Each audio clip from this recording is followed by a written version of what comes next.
tercera clase del primer módulo del curso de drogas vasoactivas, inotrópicos y vasodilatadores. Ahora vamos a hablar de la monitorización de la perfusión.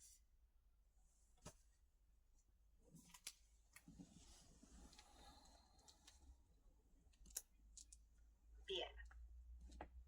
¿Qué es lo que vamos a ver en esta clase? Que es shock y su relación con perfusión, oxigenación tisular, variables clínicas y variables metabólicas para monitorizar la perfusión. Y vamos a empezar entonces, siempre les voy a hablar en general de shock porque es una de las indicaciones más importantes para la administración de drogas vasoactivas. Bueno, ¿qué es shock y qué tiene que ver la perfusión aquí? El shock es hipoperfusión tisular asociado además a hipotensión. Es un síndrome clínico que se caracteriza por insuficiencia circulatoria que resulta en un suministro inadecuado de oxígeno para satisfacer la demanda metabólica de los tejidos. La hipoperfusión, lamentablemente, nos va a llevar a una falla energética y daño celular, y esta falla energética a una alteración y una disfunción múltiple de órganos y finalmente a la muerte. El diagnóstico del shock va más allá de la hipotensión y tiene que ver con la hipoperfusión.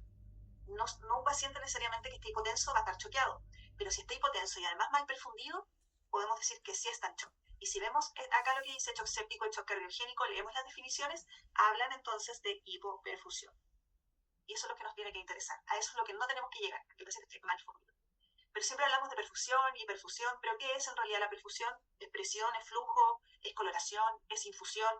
Bueno, la perfusión deriva del latín perfundere, que significa difundir. Y ahí está todo el asunto, difundir. Es un proceso fisiológico continuo y regulado de distribución de volumen de sangre por unidad de tiempo y peso de tejido para garantizar requerimientos energéticos, aporte de sustratos y oxígeno, eliminación de productos de desecho, realizar control, regulación endocrina, inmunológica e integración funcional sistémica.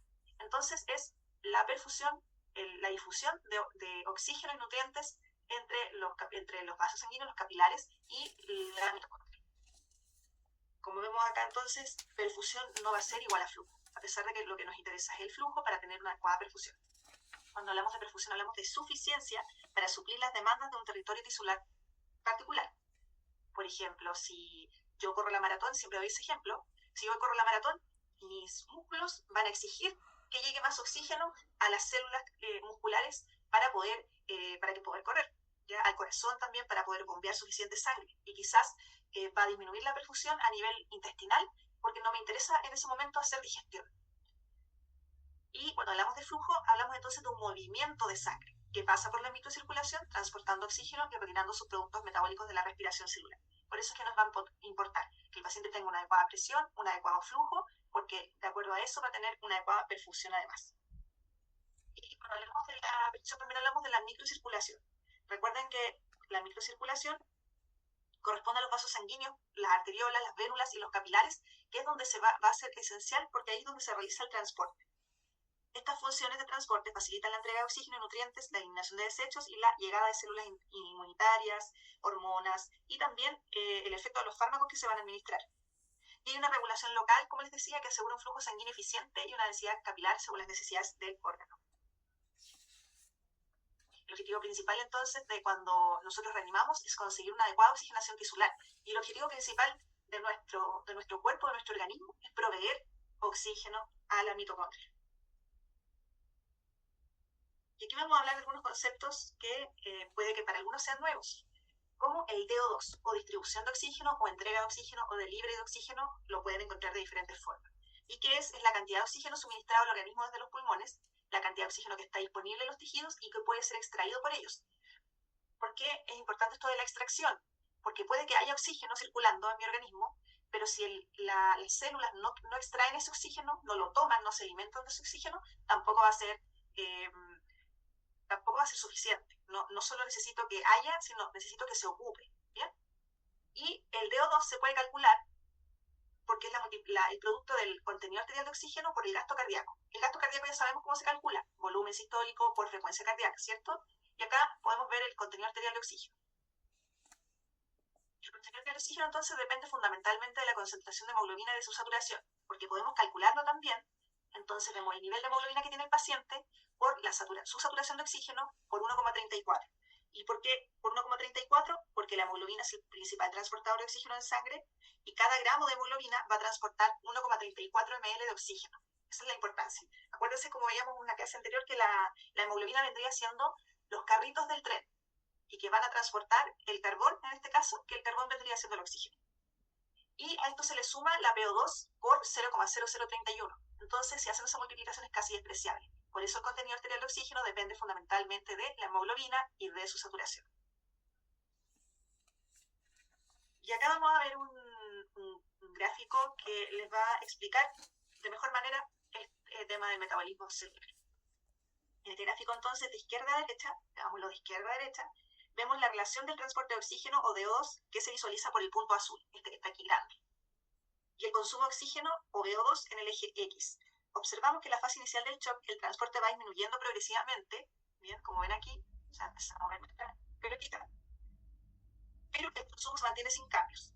Esto se debe a que hay un aumento en la extracción de oxígeno, manteniendo el metabolismo aeróbico. Este aumento en la extracción se logra por una redistribución regional del flujo sanguíneo y aumento de la densidad de capilares. Sin embargo, a medida que va avanzando el shock, podemos llegar a un punto llamado VO2 crítico en que comienza a disminuir, miren cómo baja la pelotita, comienza a disminuir el VO2, pero también el consumo de oxígeno, ya que se hace VO2 dependiente y aparece el metabolismo anaeróbico. Si miramos la curva, algunos biomarcadores séricos como lactato, saturación venosa que vemos acá, el lactato con rojo discontinuado y la saturación venosa en azul, podemos ver cómo el lactato tiene un aumento considerable y el segundo, la saturación venosa, disminuye por aumento de la extracción de oxígeno.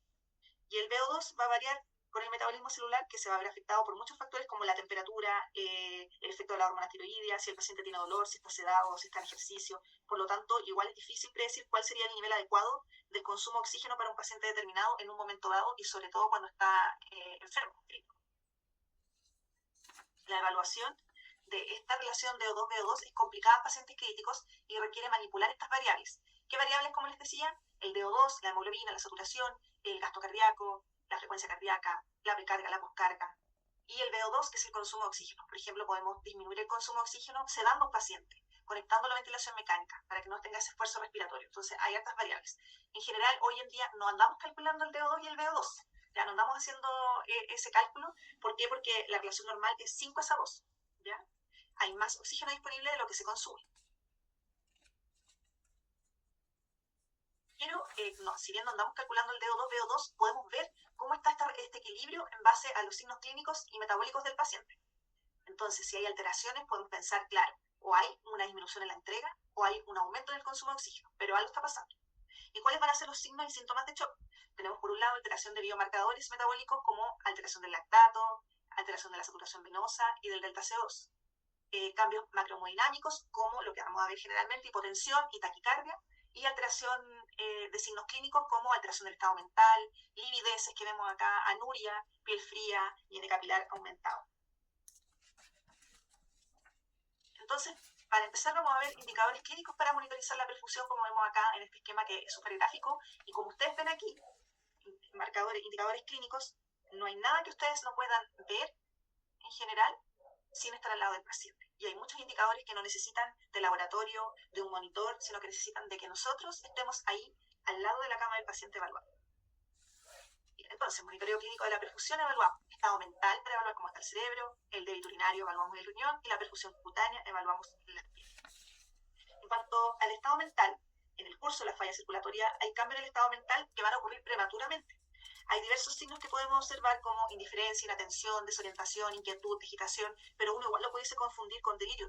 Así que si un paciente, ustedes lo tienen Glasgow 15 y de repente se hipotensa y empieza con estos cambios en el estado mental, habría que preocuparse. Lamentablemente tiene una sensibilidad y especificidad baja, porque, como les digo, no son sensibles, no son específicos, se pueden confundir con otras patologías, y además es difícil evaluar en pacientes que están sedados o que tienen alguna alteración en la comunicación porque están intubados o tienen basalmente una injuria cerebral. Por ejemplo, pacientes que llegaron con una patología neurocrítica, que tuvieron un TEC, un accidente vascular cerebral. ¿Bien? El débito urinario nos da mucha información porque el riñón es uno de los órganos que se ve precozmente alterado, dado que durante el shock el sistema nervioso simpático trata de preservar el flujo sanguíneo hacia órganos vitales como el cerebro, el corazón, el pulmón. Y el riñoncito, lamentablemente, se ve al tiro alterado si hay algún cambio. ¿Y cómo lo vemos? Porque baja rápidamente el débito urinario, entonces tenemos que nosotros evaluar si esa baja del débito urinario son por causas mecánicas, que se obstruyó el catéter, por ejemplo, por sedimento, o porque tiene patologías previas, porque está con una enfermedad renal, o a lo mejor el paciente lleva muchos años en diálisis y es anúrico. Entonces, tenemos que evaluar eso. Y una persona sana debería orinar sobre 1 ml por kilo por hora. Si yo peso 100 kilos, debería orinar al menos mínimo unos 80 cc por hora. Obviamente, de acuerdo a la hidratación. Profesionales de salud que no tomamos agua, es muy probable que estemos orinando menos. Y cuando hay el nivel de corte para caracterizar una falla circulatoria es un débito menor a 0,5 ml kilo hora. Si ustedes están orinando 0,2, 0,3, algo está pasando con su perfusión. Y acá la perfusión cutánea, que la podemos evaluar al lado de la cama del paciente. ¿Y por qué? Porque la piel es el órgano más grande que tenemos y es una de las principales ventanas para evaluar la perfusión del tejido periférico al lado de la cama. Una perfusión periférica normal se ha relacionado con una disminución de la perfusión de los órganos.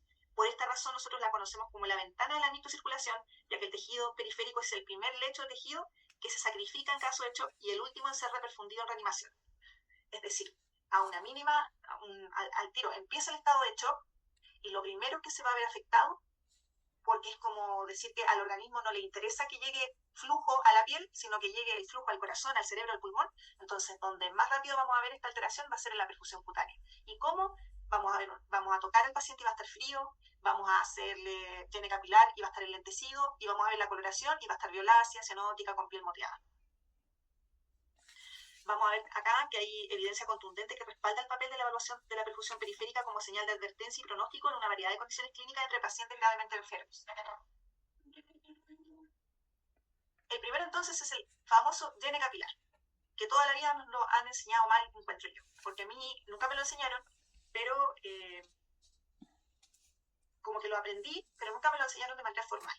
¿Y qué es el llene capilar? Es el tiempo que tarda un lecho capilar distal en recuperar su color después de provocar una presión o oclusión vascular. Como decimos cuando hacemos llene capilar, hacemos una oclusión. Tenemos aquí mi dedo y yo aquí llega sangre, hay flujo hasta mi dedo y yo aprieto aquí y ocluyo esa sangre, ese flujo. Por eso es que se pone blanco el dedo. Hago una presión o una oclusión vascular.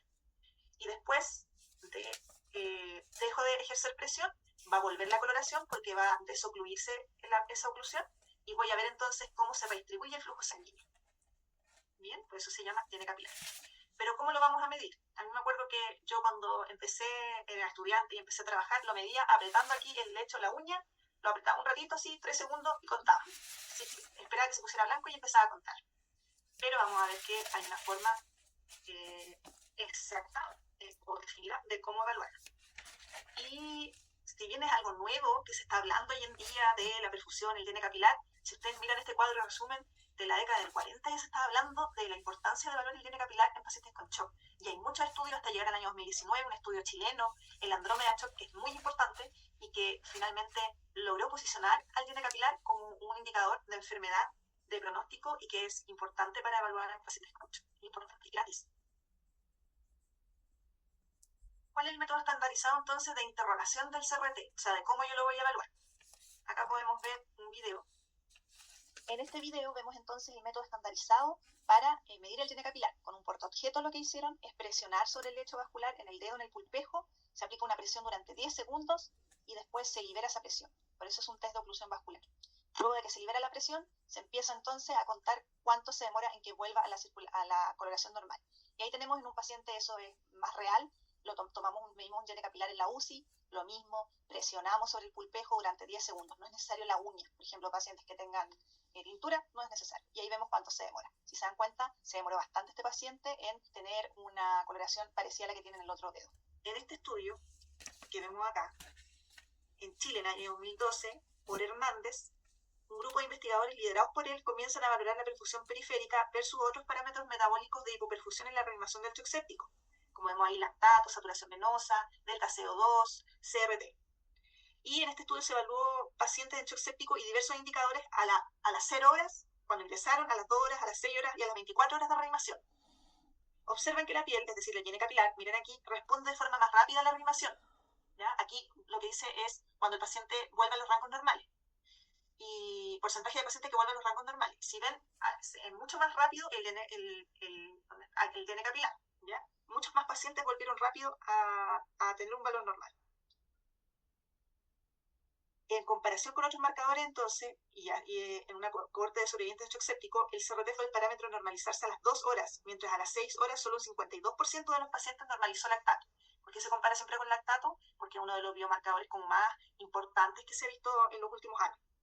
Concluyeron entonces que los parámetros metabólicos como el lactato no se asocian claramente a una reanimación exitosa, sugiriendo la incorporación en las futuras estrategias un monitoreo multimodal para la reanimación en el shock séptico. ¿Y a qué se refiere con multimodal? Que hayan diferentes estrategias, que yo no solamente me preocupe del lactato, sino que vea a la vez el lactato, la saturación venosa, el DN capilar. Como veíamos en la clase de monitorización macrohemodinámica, no solo me preocupo de la presión, sino de otros parámetros que me van a decir si el paciente se está comprometiendo o no. Y es así que tras años de estudio, finalmente se llega a uno de los más importantes, que es el Andromeda Shock, en un estudio de 3 años y que fue publicado en JAMA Network, que es una de las revistas más importantes, revistas científicas médicas más importantes. ¿Cuál fue el objetivo? Determinar si la reanimación dirigida por perfusión periférica durante el shock séptico temprano en adultos es más efectiva que una reanimación dirigida con valores de lactato para reducir la mortalidad a los 28 días. ¿Por qué lactato? Porque, como les digo, es uno de los indicadores que se estaba usando hace varios años ya como uno de los principales indicadores. O sea, tenía un paciente con lactato alto, ¿y qué hacíamos nosotros? Administrábamos volúmenes, drogas vasoactivas, con el fin de otras terapias, por supuesto, con el fin de que se normalizara el lactato. El problema era que el lactato se normaliza lentamente. Entonces, si yo busco normalizar algo que es lento, quizás le voy a pasar mucho suero o voy a estar con más tiempo de drogas vasoactivas, supongamos, para normalizar esto, cuando en realidad vemos que el CRT del DN capilar no puede ser útil. ¿Cuál fue el principal resultado entonces?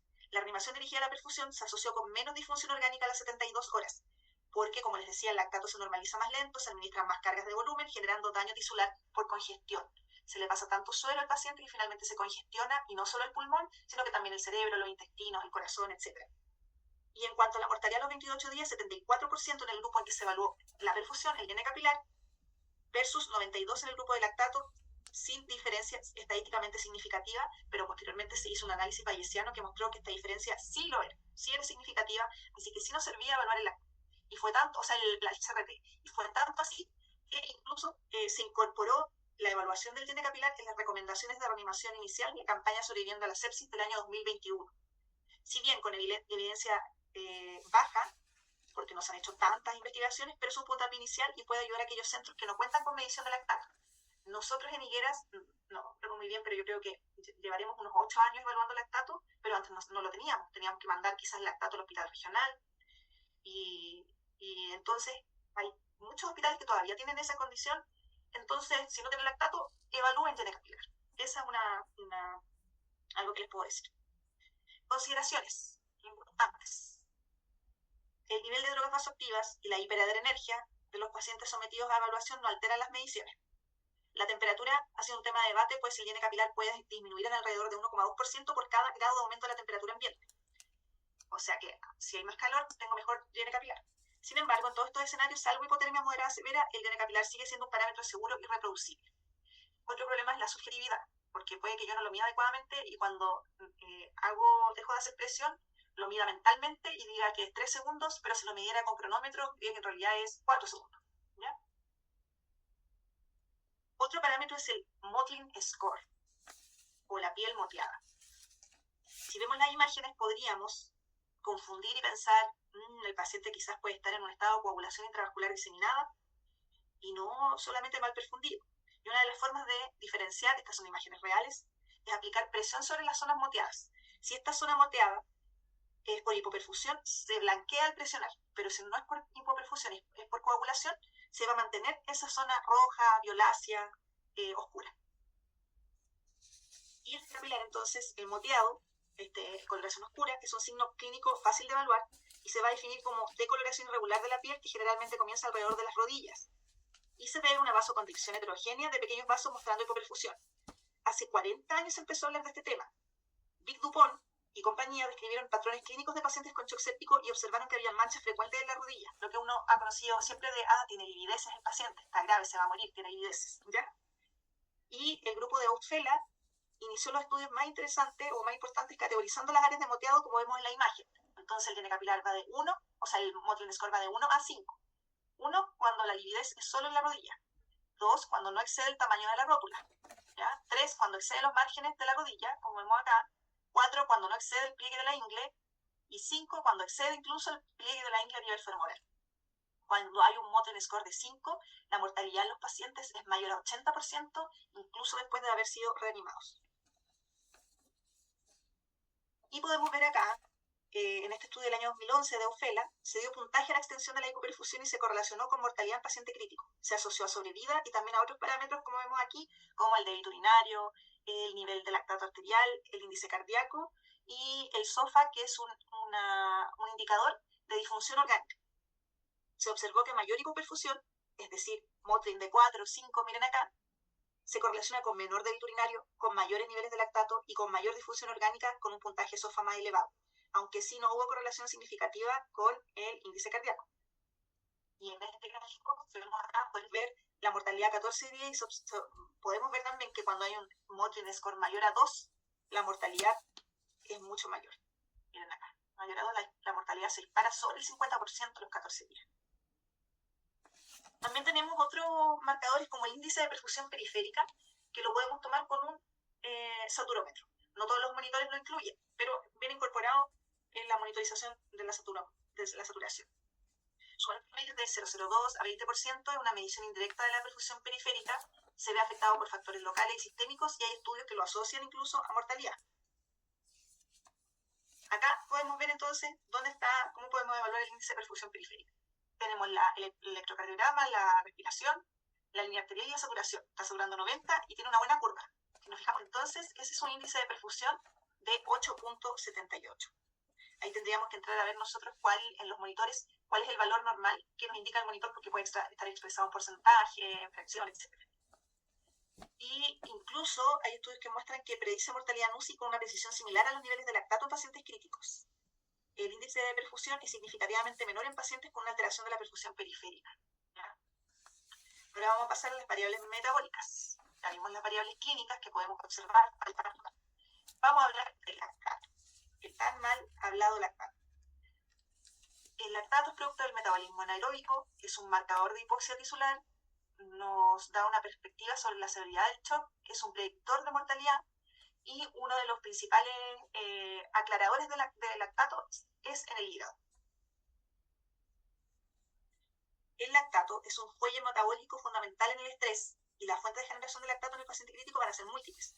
Aumenta el lactato bruscamente cuando la entrega de oxígeno cae por debajo de la entrega crítica. También aumenta por glucólisis aeróbica, metabolismo normal del piruvato y un aclaramiento de lactato disminuido. Por ejemplo, en pacientes que tienen falla hepática, como está funcionando mal el hígado, se va a aclarar menos el lactato y puede que haya una elevación, no por hipoperfusión, sino por una alteración hepática. Y hay un retraso en el aclaramiento del lactato después de la corrección de la hipoxia tisular. Y eso va a ser importante porque el lactato se normaliza, como estábamos hablando, se normaliza tarde. Entonces, por ejemplo, lo que nos dice Hernández en este estudio es que cuando yo tengo un paciente con lactato elevado y se hace una resucitación, reanimación inicial con volumen y persiste ese lactato elevado, tendría que evaluar otros marcadores de perfusión, llene capilar, delta CO2, saturación venosa. Si todos esos marcadores están normales y solo tengo el lactato alto, puedo decir que es una hiperlactatemia no hipóxica.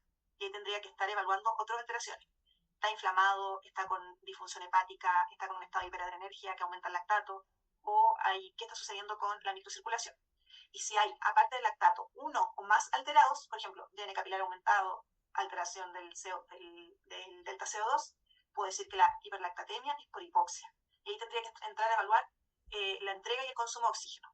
Evaluar, por ejemplo, en la entrega gasto cardíaco, volumen sistólico, si hay anemia, y en el VO2 ver si hay un aumento del trabajo respiratorio, si el paciente tiene fiebre, tiene dolor, está agitado, todos esos indicadores que van a aumentar el consumo de oxígeno.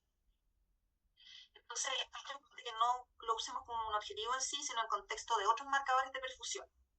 Bien. Consideraciones cuando ustedes tomen lactato. Tomen la muestra arterial para análisis de lactato, para confirmar hiperlactatemia. Si bien no hay muchas diferencias con el lactato venoso, el problema es que el lactato venoso, cuando ustedes tomen la muestra, no deberían ligar, porque cuando ligan, aumentan el lactato de la muestra y les puede salir alterado y van a tomar decisiones erróneas. Entonces envían rápidamente también refrigerado con una unidad refrigerante al laboratorio para evitar glucólisis. El valor de corte, 2 milimoles por litro, valores mayores a 4 milimoles al inicio se asocia a mortalidad de un 30% a los 28 días. Vamos a ver ahora el delta CO2. El delta CO2 corresponde al gradiente veno-arterial de CO2. Indica la mayoría de las veces que el flujo está disminuido y no se relaciona con otras condiciones de O2 bajo o que tengan anemia o que tengan hipoxia.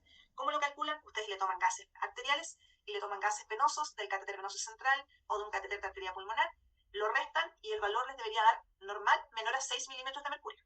¿Bien? Adriana Hernández y colaboradores en el año 2011 realizaron un estudio prospectivo observacional incluyendo pacientes con shock séptico y lo dividieron en alto delta CO2, aquellos que tenían mayor a 6, y bajo delta CO2, aquellos que tenían menor a 6. Concluyeron que un alto DO2, o sea, que un alto delta CO2 inicial que no mejora por reanimación es un predictor de mortalidad y es adecuado entonces para valorar la perfusión tisular. Y miren acá, en situación de flujo normal, vienen aquí por la arteria, si le tomamos gases arteriales, acá va a salir que tiene una PCO de 32. Pasa por la microcirculación, por los capilares, se produce, obviamente se eliminan más CO2, pero esta eliminación acá no hay tantas diferencias y vemos, le tomamos gases venosos y vemos que tiene una PCO de 38. Pero en situaciones de flujo disminuido, ¿qué es lo que va a suceder? Un fenómeno de estancamiento.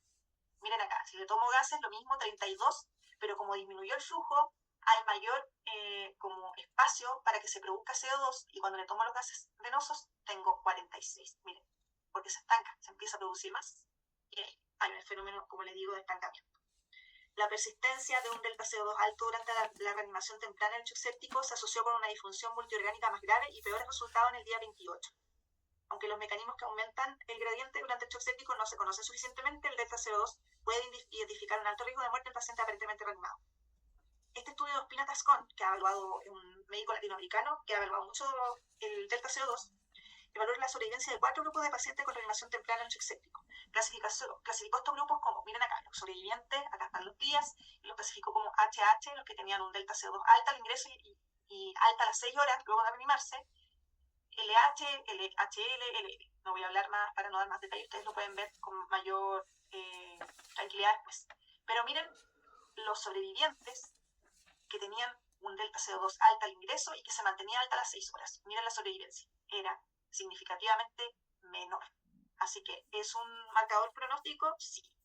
¿Cuáles son las consideraciones? El delta CO2 debe considerarse entonces un marcador de perfusión tisular, de perfusión, de flujo también, pero no de hipoxia. Los gases venosos y arteriales, cuando ustedes vayan a hacer esta resta, vayan a tomar delta CO2, tienen que ser tomados al mismo tiempo. No me sirven unos gases de las 7 de la mañana y tomarle ahora a las 4 de la tarde gases venosos. Tienen que ser al mismo tiempo. Y el gas venoso puede ser mixto, tomado del catéter de arteria pulmonar, o central, tomado del catéter venoso central. Y aquí es donde vamos a la saturación venosa, que es otro marcador. La saturación venosa representa la cantidad de oxígeno que queda en la circulación sistémica después de su paso por los tejidos y nos sirve para monitorizar la entrega de oxígeno, asumiendo que una disminución del DO2 requerirá una mayor extracción de oxígeno y por ende una disminución de las saturaciones venosas. ¿Ya? Entonces refleja el equilibrio sistémico. Cuando llega oxígeno, va pasando se une a la hemoglobina y llega al organismo, a las células, no se capta todo el oxígeno. Ya no es que de 100%, ese 100% se utiliza solo un 30% más o menos. Y por eso es que la saturación venosa es aproximadamente un 75% porque es lo que queda en la reserva venosa. ¿Ya? Acá tenemos los valores. Por ejemplo, una saturación venosa mayor al 70% significa una extracción normal y cuando los valores van bajando puede llegar hasta muerte celular. ¿Por qué saturación venosa menor a 25%? Quiere decir que la célula ni siquiera está extrayendo oxígeno, está tan dañada, una hipoxia citopática, y ni siquiera logra sacar oxígeno para sobrevivir.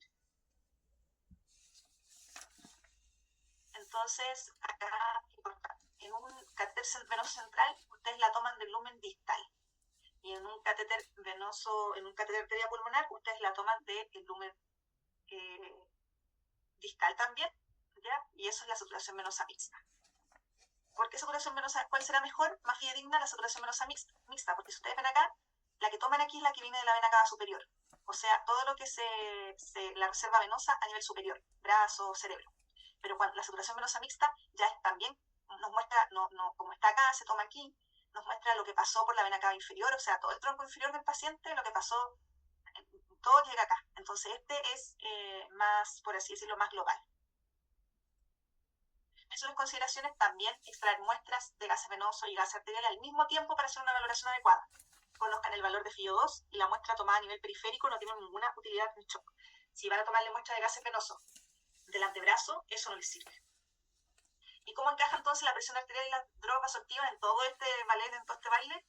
Recordemos, no importa solamente la presión, sino el flujo. Porque quiero tener una presión mayor a 65.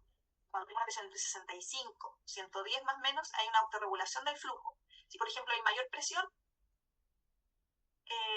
se va a apretar, ¿ya? O se va a vasodilatar, etcétera, para que haya un adecuado flujo.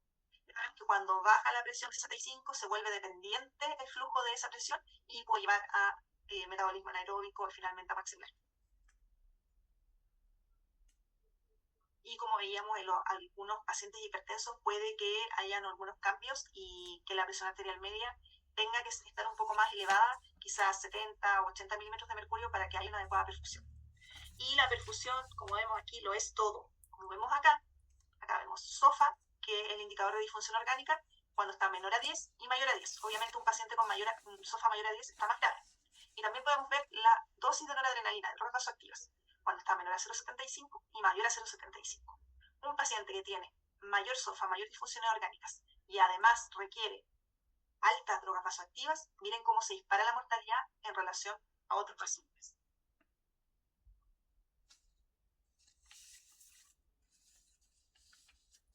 Finales, entonces, existen métodos simples, rápidos, validados para evaluar el estado de un paciente con posible disfunción circulatoria. Utilicen sus sentidos, acérquense al paciente para evaluar su condición, no en la mañana solamente cuando le hacen el examen físico para escribirlo en su hoja, sino a cada rato. Le pasan un bolo de suero, mida la llena capilar. Le suben o le bajan la droga vasoactiva, a la media hora después, mida la llena capilar, ya de forma seriada, y lo van registrando. Los parámetros de perfusión, además, deben ser analizados en conjunto. Si uno solo está alterado, yo tendría que empezar a pensar por qué. Si uno o más están alterados, puedo pensar que es mala perfusión. Y el trabajo en equipo, en este caso, va a ser fundamental para que se puedan guiar las intervenciones. Así que espero que les haya gustado esta clase y que haya quedado muchísimo más claro. Ya desde ahora vamos a empezar a hablar más sobre el tema de las drogas vasoactivas. Gracias.